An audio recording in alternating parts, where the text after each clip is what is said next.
Living alone in Paris was supposed to be the ultimate freedom. But the truth?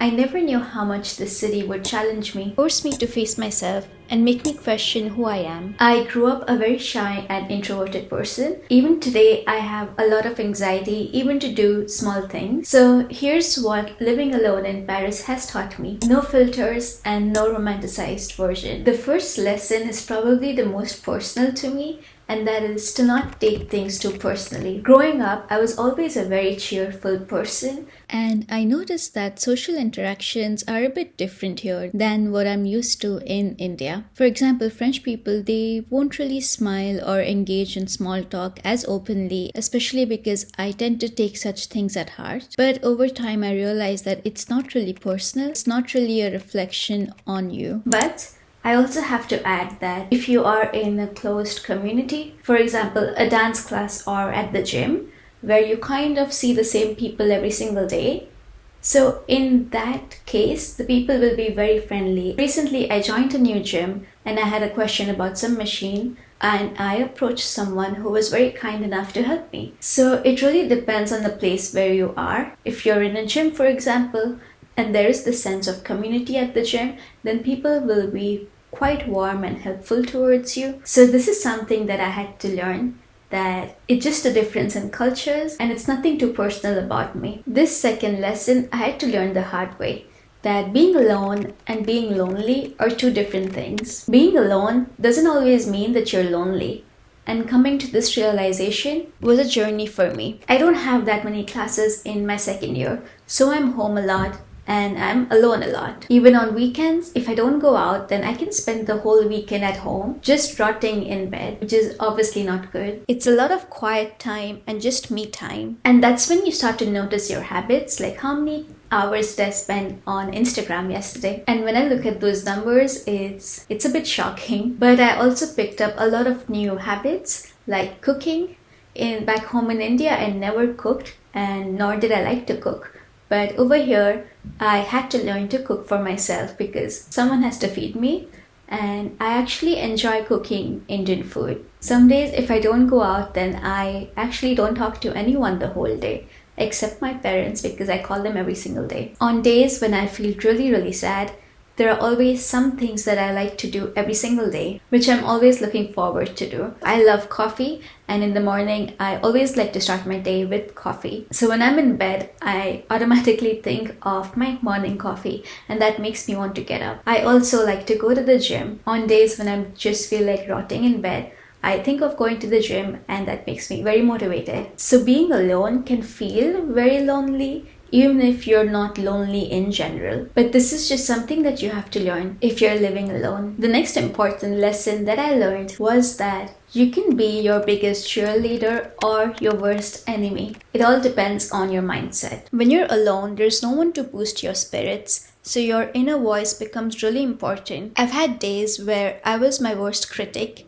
I was doubting everything that I was doing, and it was really tough to bounce back from those thoughts. When I get sad or anxious, I can be in my bed the whole day. I could feel sad for many days in a row. But coming out from this is the most challenging part. Just reminding yourself that you are in a foreign country, so things will be tougher than what they would be in your home country. And just looking at things from a bigger picture, seeing how far you've come and everything that you've learned in the way. I learned that the way you talk to yourself can change your whole mood. It's really about shifting that inner monologue in your head.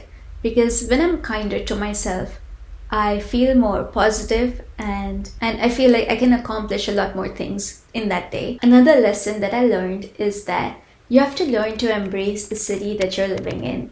So Paris is quite slow-paced, I would say, at least compared to India, and I had to learn to embrace this. In India, there's so much hustle culture, especially in the younger generation. Everyone is so focused on this that no one really spends time to go out or enjoy their life in a way. I know most of my friends back home, they haven't gone on a vacation since maybe 2 years or so, and all of my friends in France, they go on vacations every single year, or multiple times in a year. I think for me, this was the biggest change. Even for example, on Sundays, everything is closed. You can't go shopping or even go to the boulangerie because most of the shops will be closed. It's almost like the city itself is trying to tell you to slow down and live in the moment. Even on weekdays, you'll see people going out and just having a drink with their friends after work. In the summer, you'll see that all of the gardens in Paris are full, especially on weekends or in the evenings after work,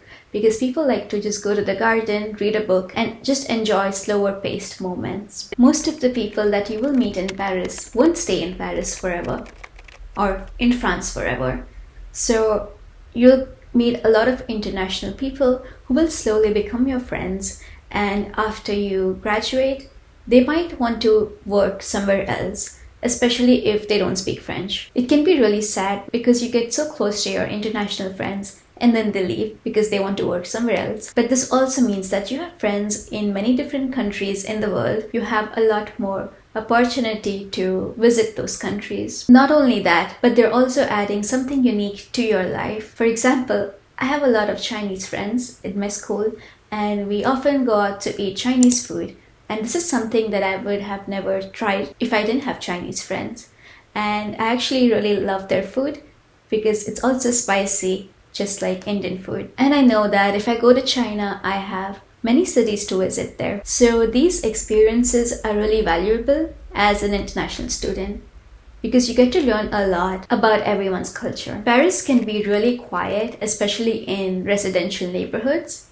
But I'm also comparing this to India, and India is quite noisy. Even at night, there will always be stray dogs barking, or there will always be some kind of noise, especially during festivals like Diwali. So growing up, I was always used to this kind of noise, and coming from that to absolutely no noise at all was quite a change for me, because at night it gets so quiet. There's no noise at all. Even in the mornings at 7 a.m. for example, there are very few people on the road. On Sunday mornings as well, there is absolutely no one on the road because everyone is relaxing. But this is just what you have to learn to embrace as well, that having your quiet time can be quite empowering because you learn a lot of new things about yourself. So these were some of the lessons that I learned while living alone in Paris. It's really a blend of highs and lows, and quiet and very quiet moments. I hope that you resonated with some of my experiences, at least if you are planning to live alone in Paris. So thank you so much for watching, and I'll see you in the next one. Bye.